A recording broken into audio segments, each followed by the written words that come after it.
bis-shawab ya rabbal alamin. Dan masuk pada tanah itu segala baginya, segala macam tanah. Maksudnya alat untuk kita bertayamum itu kan debu tanah. Debu tanah apa? Segala macam jenis tanah. Debu tanah, tanahnya tidak ditentukan harus tanah ini. Debu tanah, pokoknya asal tanah. Jenis tanahnya asal pokoknya tanah. Segala baginya, segala macam bentuk tanah. Jika tanah obat sekalipun seperti batu kami, apabila ditumbuhkan dia jadi debu, sah dipakai untuk tayamum. Padahal dia tanahnya tanah untuk obat, namanya batu kami. Karena dia keras, nggak mungkin lah pula itu disapukan kan? Nah, dibikin debu lah dia. Macam mana membuat debunya? Tumbuk halus. Setelah tumbuk halus jadi debu, nah kita pakai untuk tayamum. Boleh, sah selama masih namanya tanah.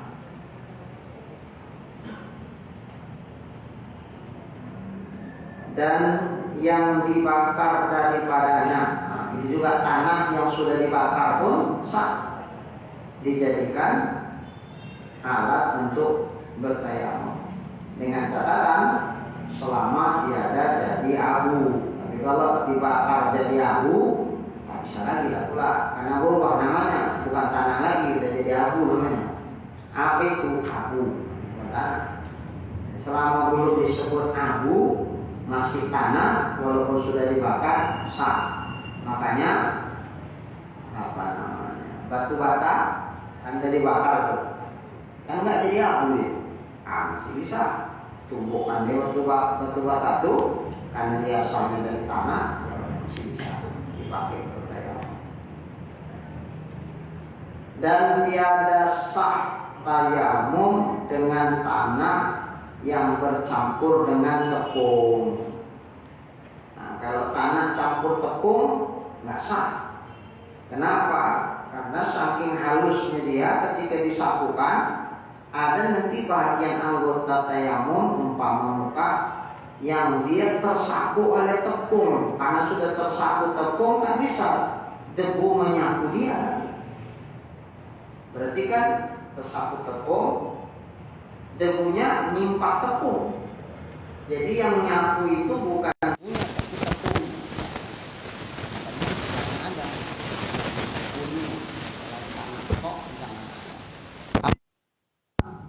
tepung. Lagi apa lagi? Kapur dan yang seumpama. Jadi nggak sah kalau dicampur sama yang lain dari tanah. Kapur, tepung atau apa sajalah. Dan jikalau sedikit bercampur sekalipun, nah, walaupun tepung yang mencampurinya itu sedikit, walaupun kapur yang mencampuri debu itu sedikit, tetap nggak sah. Kenapa? Karena seluruh anggota dan mana? Lompat ini. Oh belum. Dan pasir yang halus, nah, itu pun nggak sah. Pasir halus, nah, itu bukan tanah. Kalaupun pasir itu berdebu, itu debu pasir, bukan debu tanah. Sementara alat toharoh itu debu tanah, artinya tanah yang berdebu, bukan pasir yang berdebu. Nah, jadi kalau debu pasir nggak sah. Atau debu tembikar. Tembikar itu kayak kendi itu ya. Seandainya ditumbuk halus dia, seperti halusnya tepung tuh, debu tuh disapukan, nggak sah. Karena bukan lagi debu tanah, tapi debu tembikar. Sementara yang sah debu tanah, bukan debu tembikar. Sudah berubah nama dia. Ibarat air, tidak air mutlak lagi dia. Sudah berubah namanya, nah, nggak sah dia. Bermula fardu tayamum itu 5 perkara. Nah, fardu tayamum 5. Arti fardu itu sama dengan rukun. Rukun. Fardu, rukun sama lah itu. Yang menentukan sahnya sesuatu. Sehingga kalau 5 katanya di sini, ya mesti 5 dibikin. Jangan ada kurang walau 1 sekalipun. Nah, kalau ada yang kurang 5 kurang 1 ya nggak sah. Mesti lengkap 5. Itulah makna fardu itu. Mana yang 5 tuh? Pertamanya niat. Innamal a'malu binniyat. Yakni niatnya apa? Yang di dalam hati itu. Kalau yang dilapaskan pakai mulut bukan niat, itu lapas niat. Apa hukum membacanya? Sunnat. Sekiranya nggak dibaca sah, tapi pahala berkurang. Nah, itu aja. Jadi kalau hafal pula eloknya dibacalah. Nawaitut tayammuma listibahati fardis sholah. Nawaitut tayammuma listibahati fardis sholah. Itu dia. Apa yang dalam hati? Sengaja aku bertayamum untuk membolehkan sholat fardu. Jadi tayamum ini niatnya ada 3 tingkatan. Niat tayamum ini ada 3 tingkatan. Kalau diniatkan tingkat yang pertama, bolehlah melakukan yang setingkat dengan tingkat pertama. Boleh juga yang tingkat kedua di bawahnya. Boleh juga yang tingkat ketiga. Kalau yang pertama aja boleh, yang setingkat dengan dia pun boleh. Yang di bawah dia apalagi. Nah, kalau diniatkan tingkat yang kedua, bolehlah tingkat kedua dan di bawahnya. Berarti tingkat ketiga. Tingkat yang pertama tak boleh. Kalau itu dilakukan, tayamumnya tidak sah. Kalau dilakukan tingkatan yang pertama, itu ibadahnya tidak sah.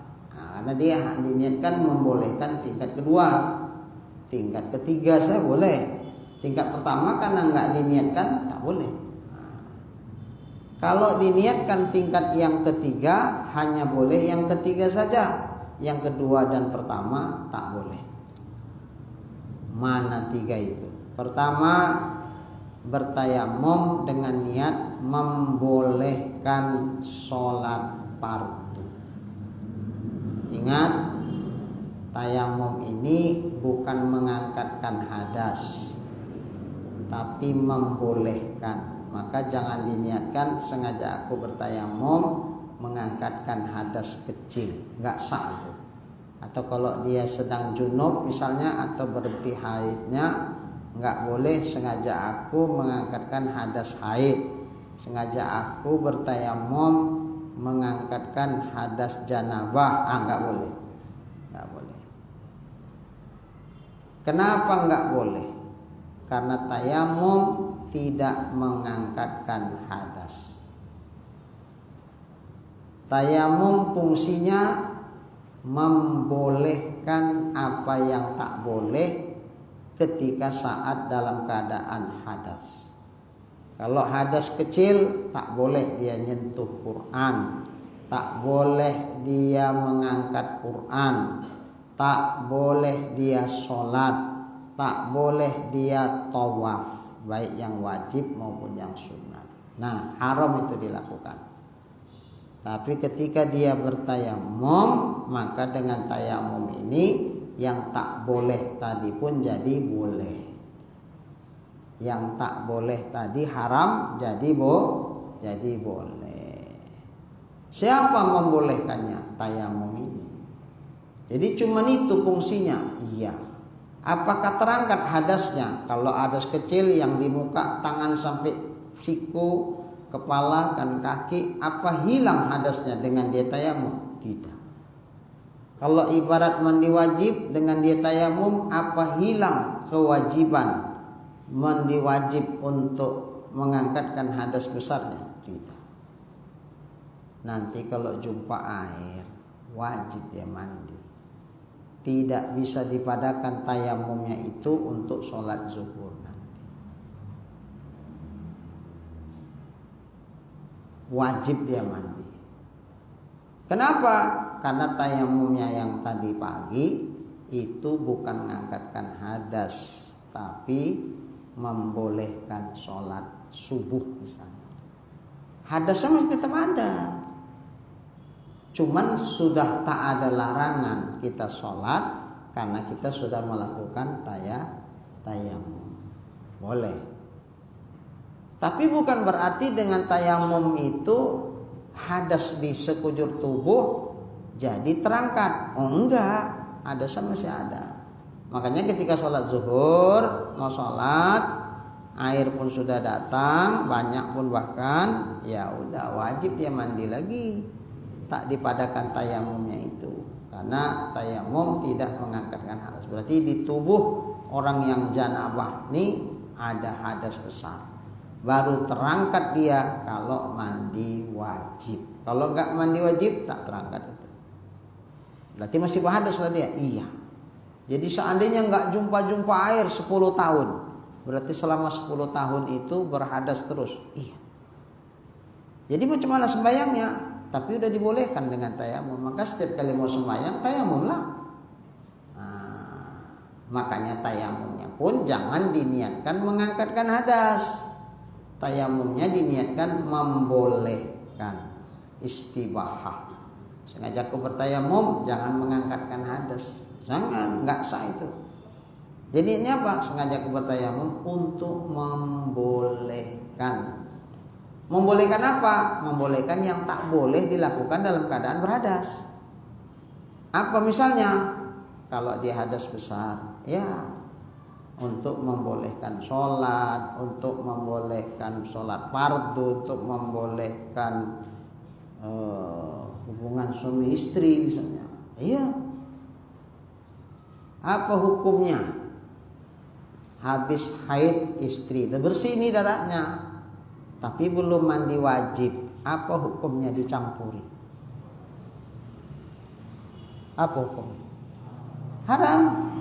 Ya Ustaz, tapi udah bersihnya Ustaz, tak ada lagi darahnya keluar. Betul, tapi kan belum terangkat hadasnya kan? Belum. Nah, kalau gitu masih haram. Jadi maaf, ini istrinya malam-malam mau dicampuri istri, masih keluar bang, bercak masih tinggal sedikit lagi. Oh ya udahlah, besok pagi kurasa habis ini bang. Oh ya udah, besok pagi aja lah. Ya pagi gini hari kan subuhnya kan jam 5 lewat, setengah 5 tuh udah bangun, udah habis deh. Periksalah dulu bang, habis bang. Ya cuman ya kalau aku mandi habis itu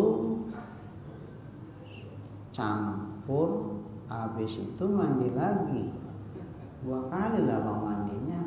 Jadi ya udahlah sekarang aja biar sekalian mandinya sekalian 2 kali, mandinya sekali, niatnya 2, niat mandi wajib karena haid, niat mandi wajib karena janabah. Sekarang aja lah bang, sekaligus nanti mandi sholat subuh. Boleh? Nggak boleh, karena malas mandi 2 kali. Lalu bang sekarang aja lah bang, nggak boleh, haram. Kalaupun kata istri, udah lah bang sekarang, gitu pun jadilah, jangan. Oh gitu, ya udahlah, nggak bisa deh, dosa kita ini. Jadi kayak mana? Ya mandilah. 2 kali lah kalau mandi, nggak apa-apa lah 2 kali mandi kan banyak pahalanya. Gitulah. Jadi jangan karena malas mandi 2 kali dalam waktu yang dekat, kan dalam waktu yang dekat ini mandi 2 kali, malas, terakhir dilalukan, nggak boleh, haram.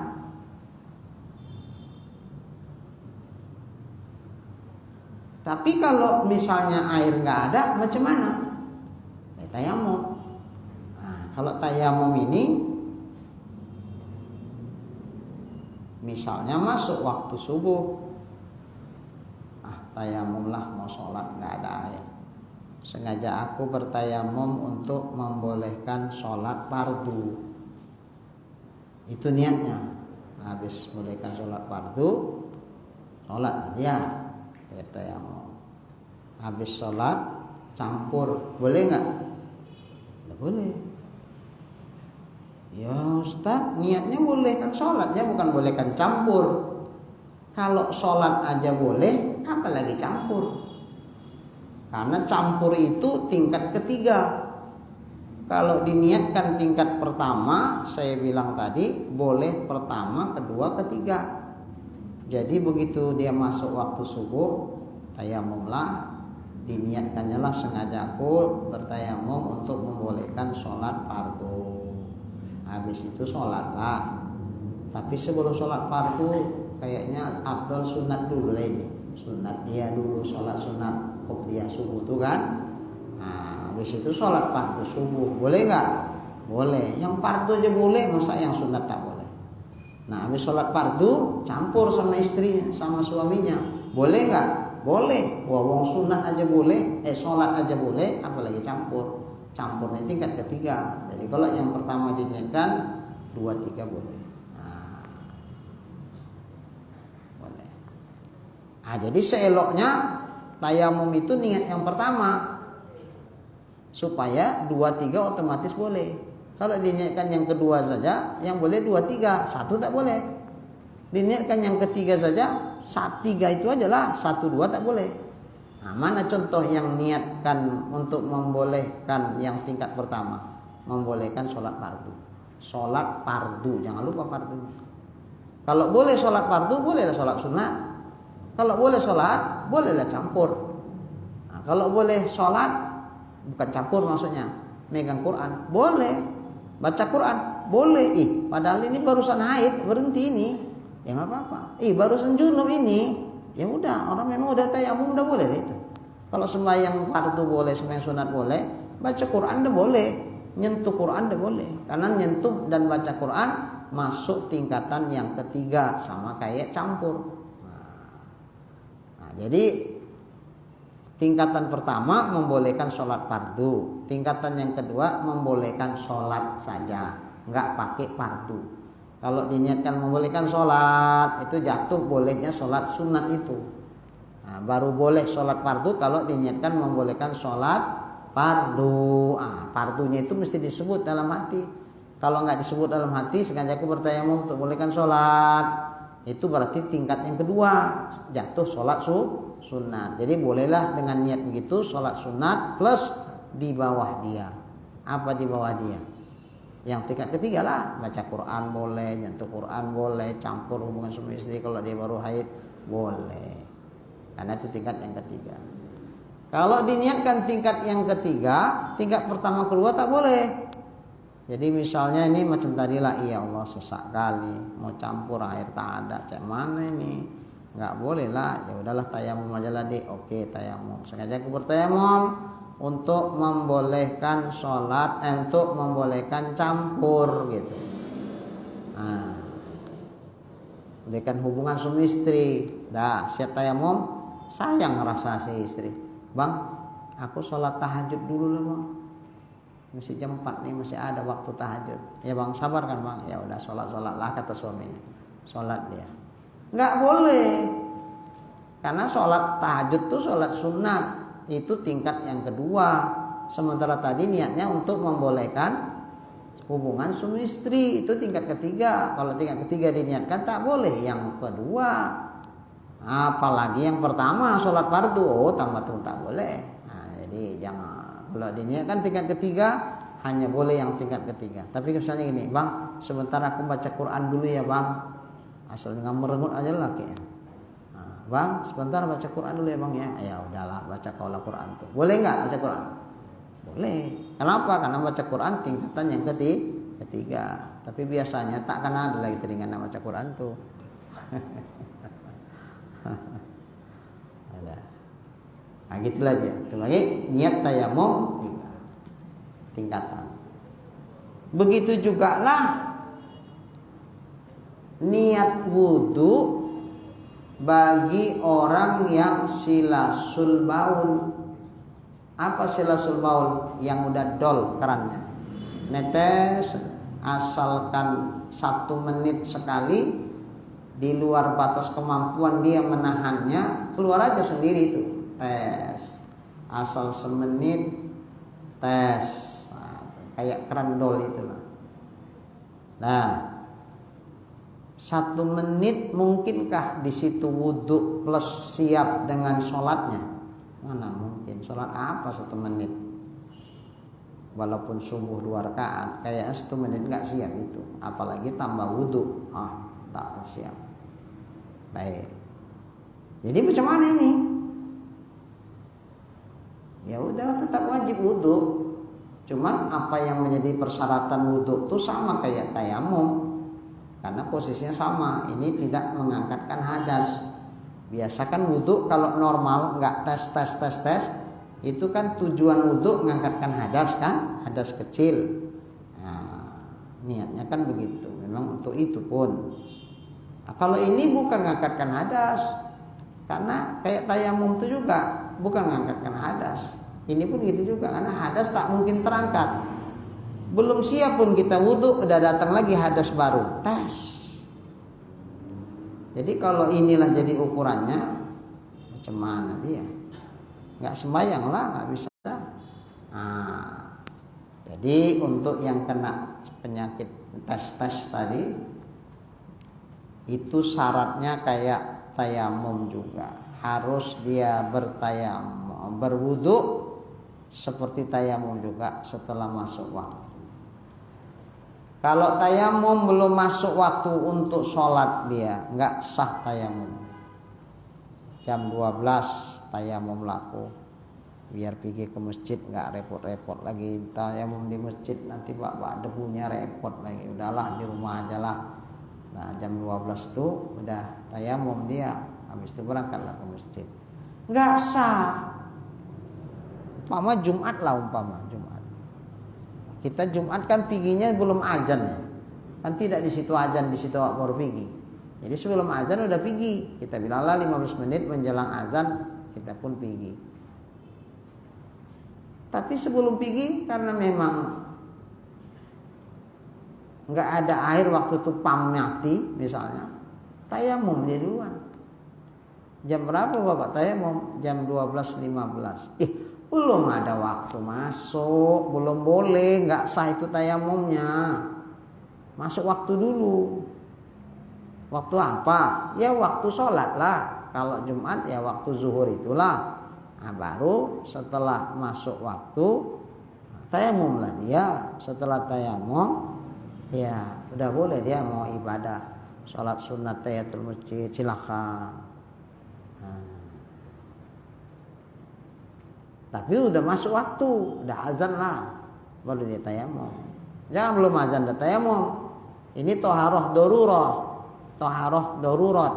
Tidak dikatakan darurat manakala belum datang waktu wajibnya. Darurat itu kan kalau sudah ada kewajiban, air nggak ada, ya udahlah darurat, tayamumlah sebagai gantinya, kan gitu. Tapi kalau masih belum masuk waktu, tiba-tiba azan, iya ini belum ada waktu wajibnya. Kenapa sudah di azan? Apa dia? Ya. Jadi setelah masuk waktu baru boleh dia tayamum. Kalau dia tayamum sebelum masuk waktu nggak sah itu. Ini toharoh darurat. Baru dikatakan darurat, dia bertoharoh tuh apabila sudah datang masuk waktu wajibnya. Kalau waktu wajibnya belum masuk, belum dikatakan darurat dia bertayamum ketika itu. Nah, makanya nggak sah kalau dia tayamum. Masuk waktu dulu. Satu. Yang silasul baul tadi pun gitu juga. Kalau dia jam 12 lah berwudu misalnya, sampai nunggu masuk waktu sholat zuhur, itu berapa kali netesnya? Tes. Nggak boleh. Nah, makanya kapan dia boleh? Setelah masuk waktu. Azan Jumat yang pertama lah kedengaran kan, masuk waktu. Allahu Akbar, udah masuk waktu. Barulah kalau mau tayamum lagi. Nah, disitulah waktunya. Jadi tayamum itu baru boleh dilakukan setelah masuk waktu. Maka wudu orang yang terus-menerus berhadas pun itu setelah masuk waktu. Enggak boleh sebelum masuk waktu sudah melakukan tayamum. Enggak sah. Jadi masuk waktu dulu. Yang wudu daimul hadas juga sama setelah masuk waktu. Kemudian niat. Nah, seperti tayamum niatnya enggak boleh mengangkatkan hadas, maka niat orang yang terus-terusan tes tadi pun niatnya jangan mengangkatkan hadas. Kalau mengangkatkan hadas enggak sah. Jadi niatnya sengaja aku bertayamum untuk membolehkan sholat fardu.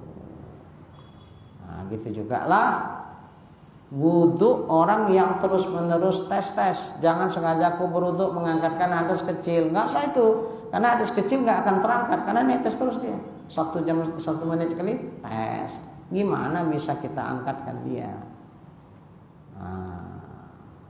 Nggak bisa. Jadi macam mana niatnya kalau begitu? Ya macam tayamum lah. Sengaja aku berwudu untuk membolehkan sholat fardu. Gitu niat wudunya. Sengaja aku berwudu untuk membolehkan sholat fardu. Seperti itulah niatnya. Niat siapa itu? Niat orang yang tes dol. Nah, yang 1 menit sekali misalnya keluar darah, keluar kencingnya di luar batas kemampuan dia menghentikannya. Nah, udah dimaafkan lah itu, dimaafkan. Tapi niatnya jangan sengaja aku bertayamum untuk sengaja aku berwudu mengangkatkan hadas kecil. Kalau itu nggak sah. Sengaja aku berwudu untuk membolehkan sholat fardu. Setelah masuk waktu subuh ya, kalau subuh. Setelah masuk zuhur, kalau lain zuhur, begitulah seterusnya. Setelah itu, sebelum dia berwudu ada beberapa yang wajib dilakukan. Istinja dulu. Habis itu pempesin supaya jangan berselema kemana-mana. Habis pempes langsung wajib berwudu, jangan dileleh-lehkan lagi wudunya. Dah siap berwudu, langsung sholat, nggak boleh leha. Kalau siap wudu mau sholat, ini udah masuk waktu ini mau sholat, assalamualaikum, kita datangi lagi ke muka, waalaikumsalam, ada apa Pak? Ada apa Pak? Oh ini mengantarkan ini untuk suami ibu, ini Bapak Anu. Oh iya, makasih ya Pak. Ya. Selama proses dia jumpai tamu, datang ke ruang tamu, bukakan pintu, berapa kali tesnya itu? Mungkin tak berapa kali tes. Karena tes ini tidak kerangkanya untuk mengerjakan sholat, ini membatalkan daripada wudu kalau dia tidak melakukan segera sholat. Makanya setelah wudu wajib dia terus mualat, tidak boleh berhenti, tapi wajib berkelanjutan kepada sholatnya. Tapi kalau tak ada hubungan dengan sholat, seperti nyambut tamu, nerima telepon, itu tes batal dia, wudunya batal. Kenapa? Karena dia melakukan hal-hal yang tak ada hubungannya dengan maslahat sholat. Tapi kalau ada, siaplah tayamum, siaplah berwudu misalnya. Ini tes semua nih, istinja, dipempesin, langsung wudu, siap wudu, misalnya langsung sholat. Siap wudu langsung sholat. Kemudian kalau dia melakukan sesuatu yang ada hubungannya dengan sholat, ya nggak apa-apa. Walaupun akibat itu tes, nggak apa-apa. Misalnya siap wudhu, ada pempes tadi, pakai telekung, ibu-ibu. Pas pakai telekung, terasa, keluar dia, ya, batal. Kalau dihukumkan batal, kacau lah, bolak-balik ini batal ini yang 1 menit sekali. Jadi itu dimaafkan dengan catatan dia tidak melakukan aktivitas yang tak ada hubungannya dengan sholat.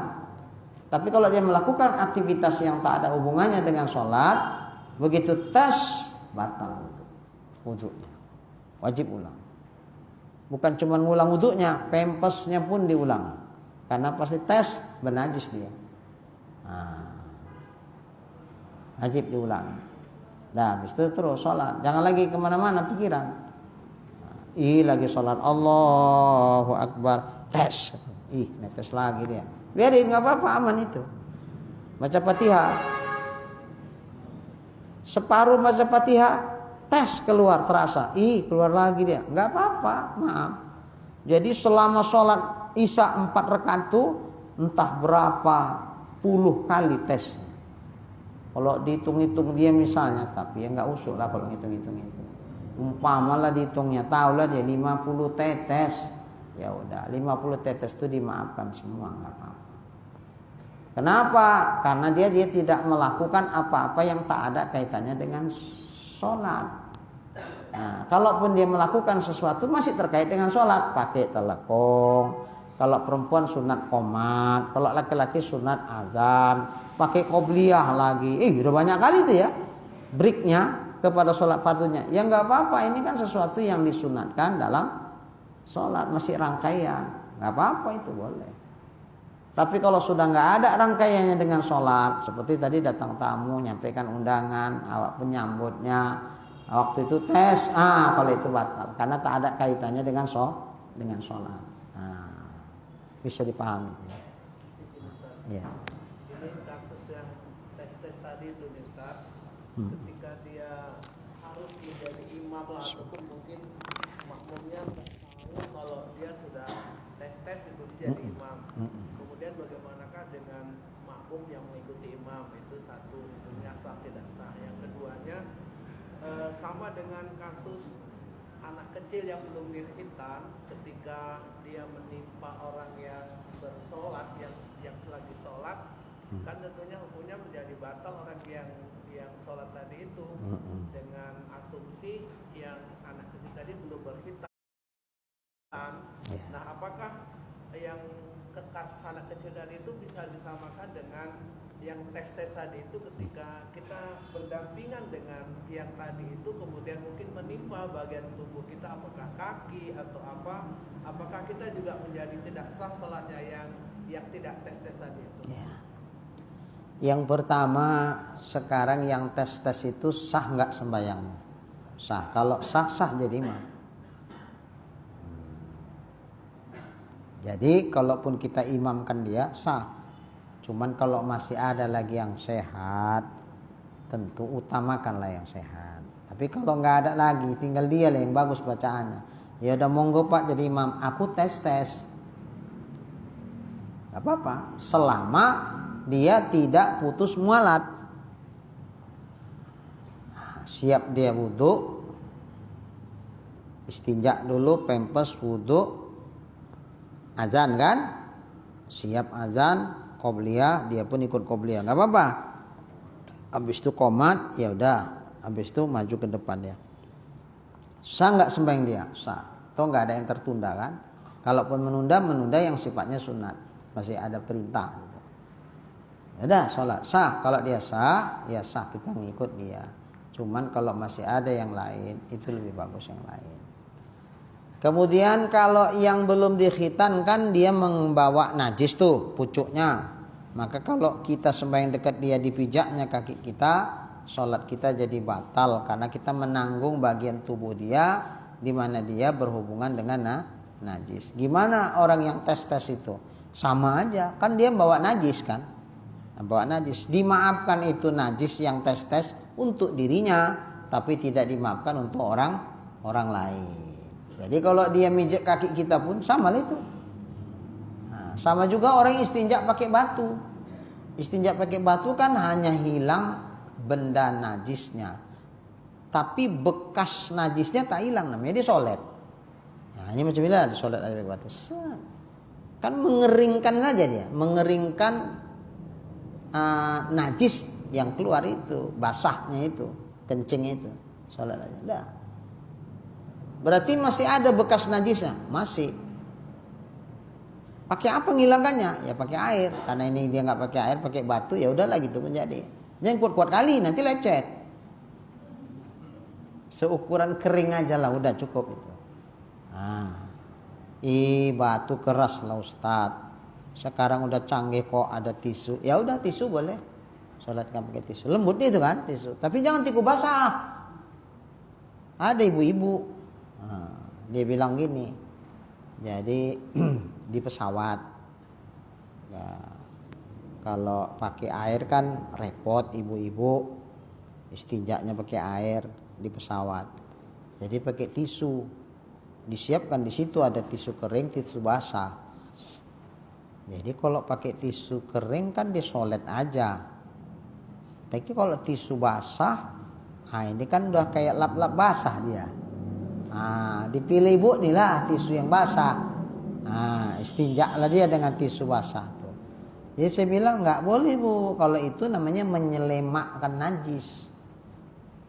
Umpama inilah mau disolet pakai tisu. Ketika tisu itu basah, terus tersentuh, berarti basah tisu itu menjadi bernajis karena tersentuh najis. Kencing itu kan najis. Ini tisu basah. Umpama ini basah lah tisunya. Nah, ini basah, karena ada tisu basah. Ini basah. Waktu digini kan, berarti kan basahnya ini bernajis oleh najis yang ada di tempat keluar itu. Sementara dia ketika jadi bernajis tersolet lah ini oleh najis yang lain dari najis yang keluar. Nggak bisa lagi, wajib pakai air kalau itu, nggak boleh pakai tisu. Itu contoh lain lah. Dia buang air besar di kloset namanya, kloset. Di kloset itu kan pasti ada biasa tergenang air sedikit. Dia maksudnya nggak usah pakai air lah ini, mau pakai tisu aja laku ini istinjaknya. Umpama waktu keluar, ini cerita jorok lah ini gimana? Maaf lah ya. Waktu keluar kebetulan tegap dia, duk gitu, muncrat nggak airnya? Muncrat, tuh kena ke dubur. Berarti dubur sudah dinajisi oleh najis lain. Mana yang menajisi dia? Air itulah. Karena begitu jatuh kotoran tuh ke air yang tergenang sedikit tuh, kan airnya jadi bernajis. Itu pula yang nyentuh ke dubur. Terus berarti dia bukan lagi najis yang keluar itu, tapi najis yang lain yang kena ke dubur. Apa najis yang lain itu? Itulah air tadi. Nah, kalau ini tak boleh lagi dia istinja pakai tisu, pakai batu atau seumpamanya, wajib pakai air itu. Nah, gitu juga lah tisu basah nih. Waktu digini kan, basah tisu itu kan bernajis, disoletkan situ, berarti dia sudah kena najis oleh tisu basah yang bernajis itu. Berarti kalau itu tidak lagi semata-mata najis yang keluar itu aja, sudah najis lain yang menajisi dia, maka ini tak boleh istinja pakai tisu, pakai batu dan sejenisnya, tapi wajib pakai air. Nah, bisa paham ya? Jadi jangan pakai tisu basah. Ibu-ibu tuh risih loh Ustaz, pakai yang kering Ustaz. Enggak apa deh, kalau tisu basah kan maaf baunya pun kan hilang Ustaz. Udah disolet pakai yang basah. Iya, tapi konsekuensinya ibu nggak bisa istinja pakai tisu itu lagi. wajib pakai air cebok. Jadi kalau nggak cebok ibu, nggak istinja pakai air, ibu lantas sholat ya nggak sah sholatnya, karena tempat keluarnya itu sudah dinajisi oleh najis yang lain. Ini Ustaz, ini kayaknya menyambung dari cara mensolet tadi itu nih Ustaz. Umumnya kan kalau ini maaf Ustaz, kalau kita bersuci habis buang air besar lah kita kan ada pemahaman, kalau saya bandingkan dengan cara membersihkan tadi, yang pertama dengan tisu basah tadi, kalau saya anggap tangan kita ketika membersihkan itu kan sudah bercampur dengan air yang kita siram. Nah tentunya begitu soletan pertama tadi sudah pasti tangan kita itu kan bernajis. Nah untuk soletan kedua kan tentunya yang selalu terbiasa kita maju mundur kan gitu Ustaz. Kalau saya lihat dari uraian Ustaz tadi, harusnya bukan maju mundur sebenarnya kalau menurut saya Ustaz. Saya kalau kemari ya kemari semua gitu. Nah yang benar ini gimana Ustaz menyikapi ini? Pakai apa nih sekarang? Tisu. Pakai tangan, pakai air. Oh pakai air. Iya. Oh kalau pakai air dia kan bolak-balik nyiramnya. Iya. Waktu kita gosok, gosok, tangan kita kan kena najis tuh. Nah, makanya yang afdol istinja tuh jangan langsung pakai air, pakai tisu dulu untuk menghilangkan najisnya, baru pakai air mensucikannya. Jadi tangan kita nggak malah menyentuh najis, cuman nambah modal. Nah, jadi digabung, pakai tisu iya juga, pakai air pun iya juga. Inilah seabdol istinja. Pakai batu iya juga, pakai tisu pun pakai air pun iya juga. Dua-dua dipakai, digabung. Tapi kalau misalnya nggak bisa digabung, ya afdol pakai air daripada tisu. Nah kalau pakai air saja, ya macam inilah, dubur lah kena kotoran tangan kita. Ya udah nggak apa-apa. Tapi kan terus siram lagi. Sembari nyiram yang di tangan, nyiram juga yang di dubur, terus sampai terasa dubur tuh kesat. Kalau masih licin dubur tuh, ya licin kotoran tuh lah. Jangan udah, maksudnya jangan udah berhenti, siram lagi, hujan, ya, siram lagi, masih licin, siram lagi, udah kesat. Kalau udah kesat udahlah. Suci duburnya, suci. Wajib dicium tangannya, masih bau apa enggak? Enggak wajib. Tapi sunat setelah selesai istinja, tangan dicuci, disabuni. Atau kalau ada tanah, ditanahi gini pun jadi kalau enggak ada apa. Kalau ada sabun, ya tentu sabun. Siram. Maksudnya apa? Supaya jangan was-was. Takutnya nanti udah siap, masih bau. Nah, jadi sementara tadi dia nyentuh itu dubur, berarti duburnya kayak mana? Nah, suci itu hilang bau, rasa dan warna, kan gitu. Untuk mengetahui bau, macam mana mencium dubur? Tapi tadi udah kesat kok, berarti udahlah itu. Ya udah, karena tidak wajib yakin zon. Nah, ada orang karena ke situ aja pikiran jadi was-was. Terakhir istinjaknya itu dalam kurang dalam, sampai masuk segini katanya. Nanti kena penyakit tuh.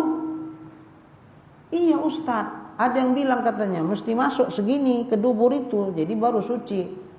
Kalau nggak masuk segini Ustaz seruas jari, itu belum sah istinjaknya. Ngada-ngada itu. Yang penting waktu istinja jangan dikuncupkan dubur. Itu aja yang penting. Jangan dikuncupkan. Cuma ada dikuncupkan, ditarik ke dalam gitu. Jangan. Nah, ditekan dia sedikit, udah mana yang tengah waktu ditekan, ya udah itulah dia yang wajib disucikan. Jangan korek-korek ke dalam lagi. Ya kalau puasa batal ini, memasukkan sesuatu ke dalam rongga yang terbuka. Jadi terkejut saya dengarnya. Kata Ustadz begitu, nanti ibu ngantuk tidurnya. Enggak gitu kata Ustadz, ibu yang ngantuk. Ya, oke.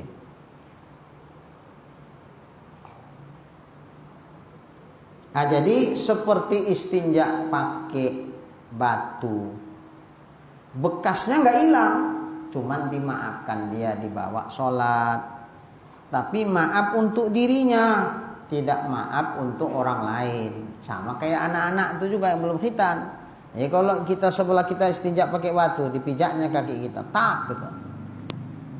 Jangan sampai tomak nina, begitu dipijak, terasa dipijak, geser pulang.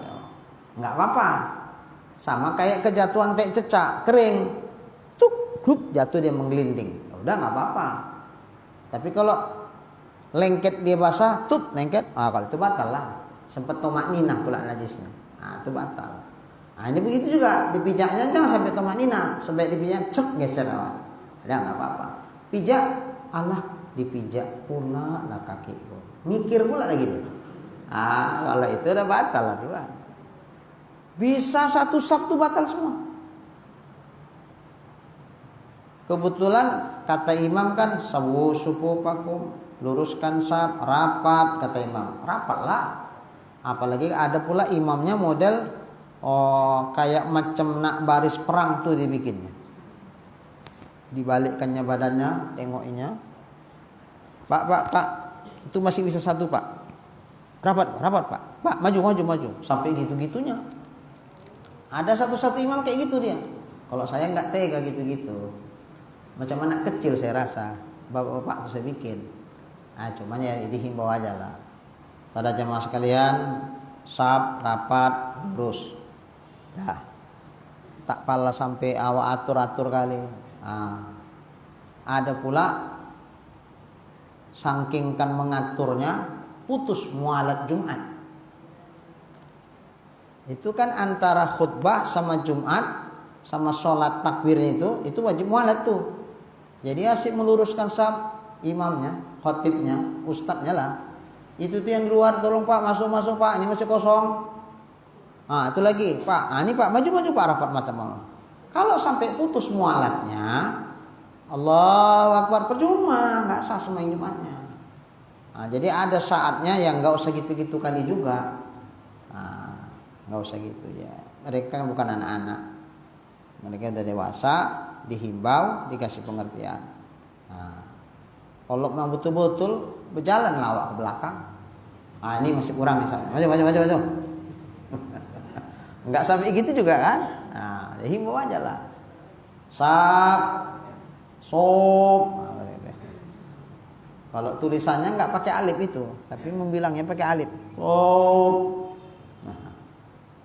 Kan tulisannya sop pun, itu ya, supup, sop, sop, lurus, rapat, udah, tengok, udah, balik badan, dah semuanya.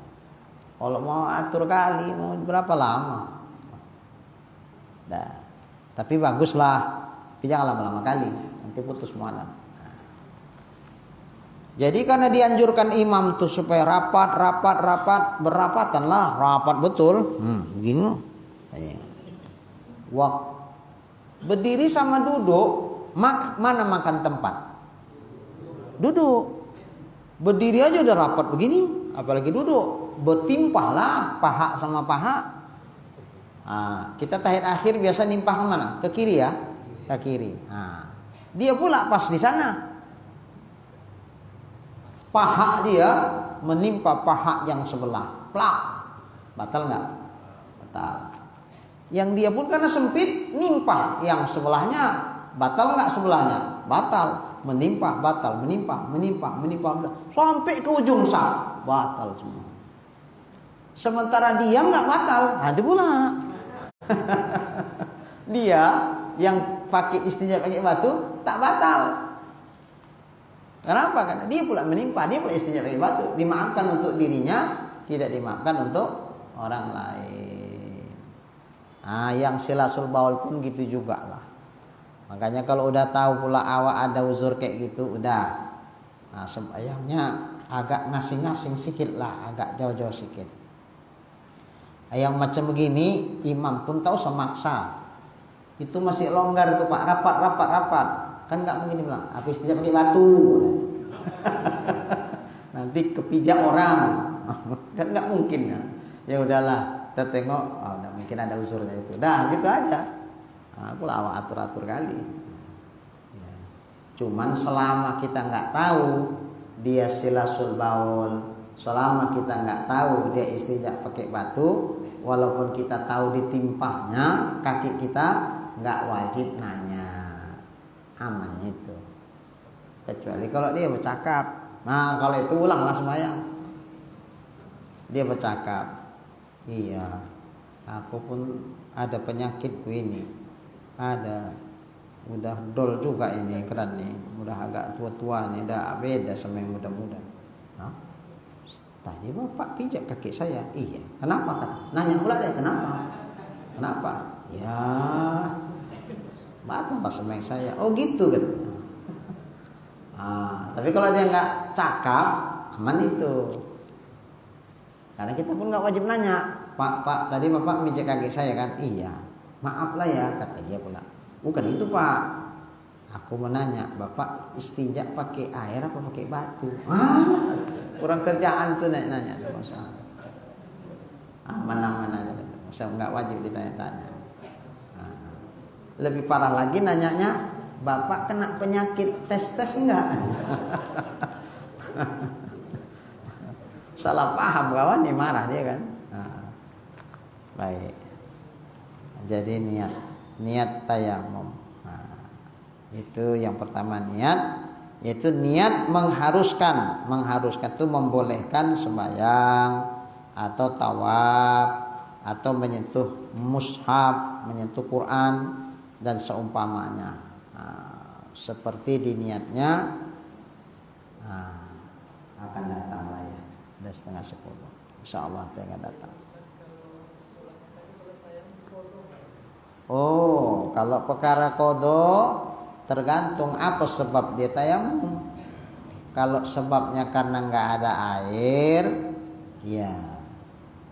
Apakah di tempat itu teradat nggak ada air atau ini memang pas insiden aja lah. Biasanya banyaknya air. Pas awak datang ke situ pula, naas tak hidup pula air. Tak ada pula orang jualan air. Ya udah tayamum lah. Tapi biasanya banyaknya air, kayak daerah kita gini lah kan banyak air biasa. Tiba-tiba tak ada air, kayak di Medan. Dari mulai jam 8 malam sampai subuh tak hidup air. Sementara air yang ada sudah habis. Pagi mau sholat subuh, di mana ini ya Allah? Rata-rata tak ada sumur itu kalau di Medan, nimba-nimba. Kalau awak pun tak ada, kayaknya tetangga pun tak ada lah itu ya. Sekiranya pun ada dikasihnya sama awak. Kayaknya enggak lah ya. Pagi-pagi juga air. Beli kan bisa Ustaz. Tak ada isi ulang yang buka pagi-pagi subuh tuh. Kalau mungkin digedor, ya udah, gedor lah. Aduh, digedor-gedor pun tak bangun dia. Belum. Jadi macam mana? Waktu sejalan terus. Subuh udah mulai habis nih. Nah kalau itu adalah tayamum. Sekedar menghormati waktu, sholatlah. Nanti jam 7 tiba-tiba ada hidup airnya. Ya udah kita ulangi balik sembahyang itu. Karena tadi sembahyangnya sekedar menghormati waktu. Mengingat karena kita tayamum dan sholat di tempat yang biasa ada air. Tapi kalau tempat itu biasa memang tak ada air seperti biasanya, ya udah kita pun tayamum kemudian kita sholat. Kalau ini datang air pun nanti tak wajib diqodho. Kenapa? Karena memang di tempat itu terbiasa tidak ada air. Bismillahirrahmanirrahim. Alhamdulillahirabbil alamin.